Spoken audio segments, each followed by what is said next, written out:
ஆரம்பிக்கலாமா? பாருங்கள் ஃப்ரெண்ட்ஸ், மேலே ஏறி ஜன்னலில் நின்று அழுதுகிட்டு ஒட்டடி அடிக்கிறேன் பாருங்கள். உங்கள் வீட்லேயும் இது மாதிரி நீங்கள் நிறையா பண்ணியிருப்பீங்க பாருங்கள்.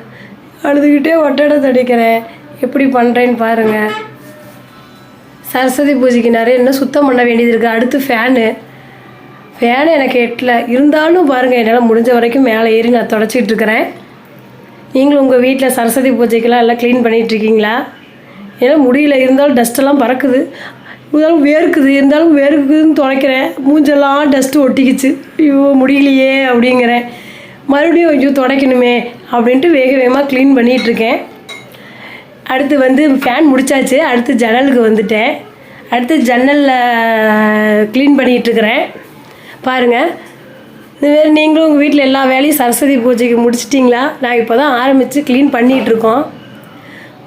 வேறு ஊற்று முடியல என்னால், இருந்தாலும் அந்த துணியிலே தொடச்சிட்டா ஐயோ முடியலையே அப்படிங்கிறேன் பாருங்கள். அடுத்து ஒரு ஜன்னல் முடித்தாச்சு. அடுத்து இன்னொரு ஜன்னல் தொடச்சிட்ருக்கேன், அதுவும் முடித்து இப்போ கிச்சனுக்கு வந்தாச்சு. கிச்சனில் கீழே கீழே க்ளீன் பண்ணிகிட்ருக்கேன்.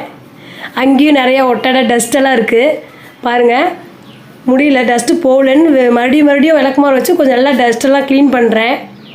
நீங்களும் உங்கள் வீட்டில் எல்லாம் க்ளீன் பண்ணி முடிச்சிருப்பீங்கன்னு நினைக்கிறேன். ஏன்னா நாளைக்கு சரஸ்வதி பூஜை அவ்வளோதான், நான் வந்துருச்சு பக்கமாக. அடுத்து முடிச்சு வச்சு அடுத்தது வீடு க்ளீன் பண்ணுறேன். அடுத்து மோப்பை போட்டாச்சு.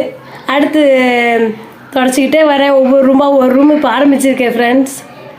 முடியலன்னு கொஞ்ச நேரம் ரெஸ்ட்டு. அடுத்து மறுபடியும் துடைக்கிறேன்.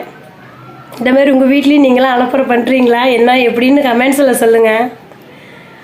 அடுத்தது வேலையெல்லாம் முடிச்சுட்டு அப்பா அப்படின்ட்டு வரேன், வலிக்க விட்டு விழுந்துடுறேன். ஆனால் இது நார்மல் தான், நான் காமெடிக்கு விழுவலை. இது சும்மா யதார்த்தமாக நான் விழுந்துட்டு முடிச்சுட்டு அடுத்து என் பையன் நானும் துடைக்கிறேன் அப்படின்னு அவன் குட்டி பையன் அவனும் என் கூட சேர்ந்து துடைக்கிறான். சரி வாடா குட்டி பையன் துடைக்கலான்னு அவனையும் என் கூட கம்பெனி சேர்த்து 2 பேரும் துடைக்கிறோம். அவ்வளோதான், வீடு க்ளீன் பண்ணியாச்சு. மோப் போட்டு தொடச்சாச்சு தரையெல்லாம்.